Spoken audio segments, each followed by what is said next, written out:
Manda vale ipayana no kunyirira abantu mayanda. Balapokane chipe. Kotwa mtwiki. These people are currently being hosted in a camp called Kenani in Chilenge district, Luapula province of northern Zambia.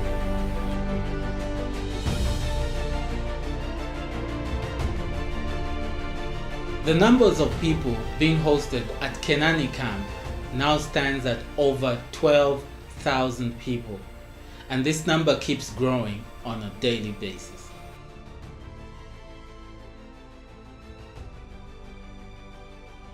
Oxfam, together with other cooperating and implementing partners, has been responding in this camp since October, mid-October, as the crisis started escalating. So far, Oxfam has been able to provide at least 200 latrine facilities, and also we are in the process of building an additional 100 latrine and shower facilities within the camp. We are also looking at providing over 2,000 to 3,000 hygiene kits, which will be used by individuals within the camp.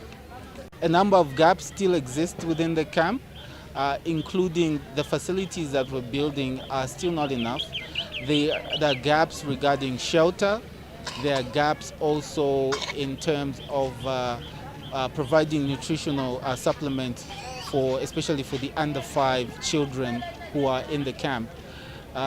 We are hopeful that with support from the donor community, we'll be able to meet these gaps as the numbers keep increasing. Mikalile iliyashupa ntutatuli aba kumanya ngefyo twena tukumanyisha kumyesu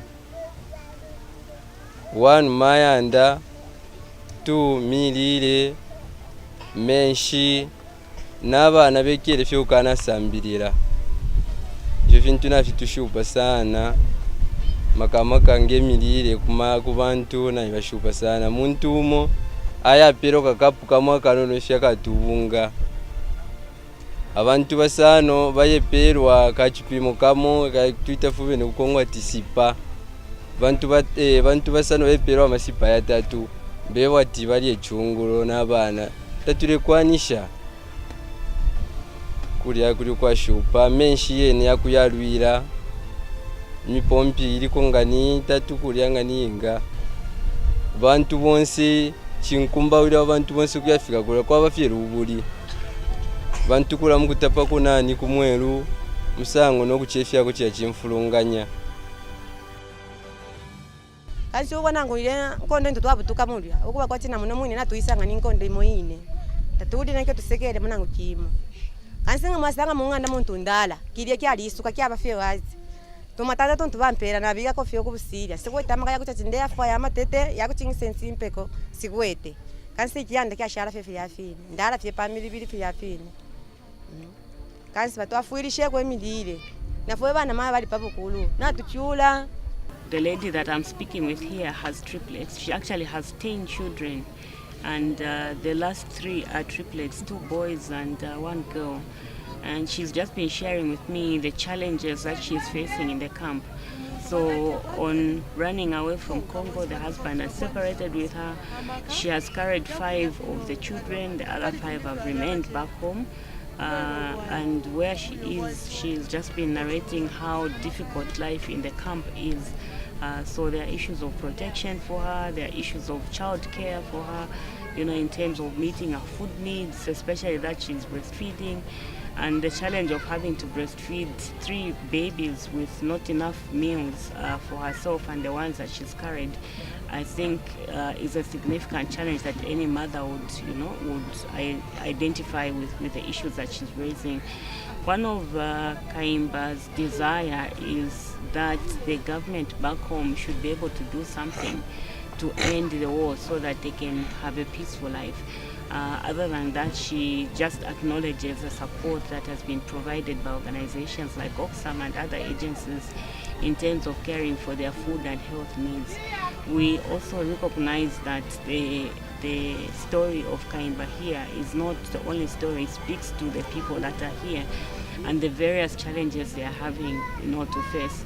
I think the big question is, what is the international community doing about this in terms of compelling the leadership in Congo to do something that would bring peace and security for the people in Congo, some lasting solutions so that we can end the suffering that people are having here. We've witnessed firsthand the level of suffering. It's very high. We as agencies are trying as much as possible to alleviate this suffering. But I think beyond the interventions that we are doing in the camp, there's so much more that other actors, particularly the political leaders and the international community can do to ensure that we curb or stop the levels of violence that are forcing people out of their own country. And it is my appeal that whoever will come across this story of Kaimba would feel compelled to take action in their own way. I believe that if we put our hands together, we should be able to make a difference in the lives of people like this that are really suffering for not, having the peace in their own country, the peace that they deserve, and end the poverty and suffering that they're experiencing.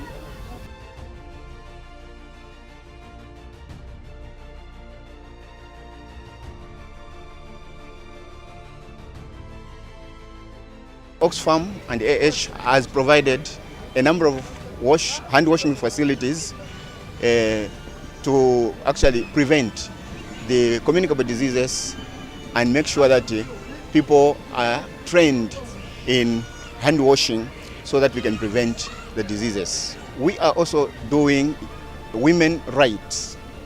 We are going to do the training of women so that we can curb the GBV, gender-based violence, in this population.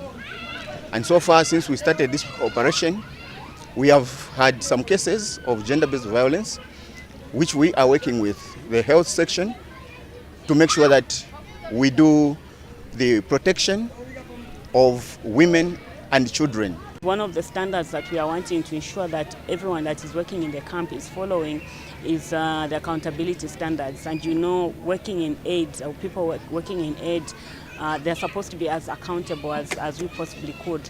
And so we as Oxfam have been leading on that one. And we are also aware that the camp that has been provided is very small in terms of land. As you can see, the population has increased. It's becoming a health hazard. It's also becoming a security hazard because there could be a fire, there could be a disease outbreak. We are going in the rainy season, and all those are concerns. So the government of the Republic of Zambia has allocated a new piece of land to resettle the refugees on a more permanent basis. This piece of land, located in Matampala, 33 kilometers away from the current site, is a much bigger area and will host a much bigger number of refugees. However, this site is totally undeveloped and will require a lot of resources for infrastructure and essential services before the refugees can actually be settled in this area. The rainy season is coming, and the area where we are in, Kashikishi, is one of those cholera hotspot areas. And if we had an epidemic in kind of an arrangement like this, it would be a huge disaster. And so the appeal is that all the necessary departments in government work very closely with us in terms of ensuring that the space where we can take these refugees is secured in good time and that we can put in appropriate facilities. Otherwise, I would like to take this opportunity to pass the commendation on behalf of Oxfam to the government for having responded quickly, to other agencies for the good coordination that we have in the camp, and also to show our commitment that we will keep on providing the services that are needed for them to have as much as we possibly could give them a comfortable life while they're in the camp.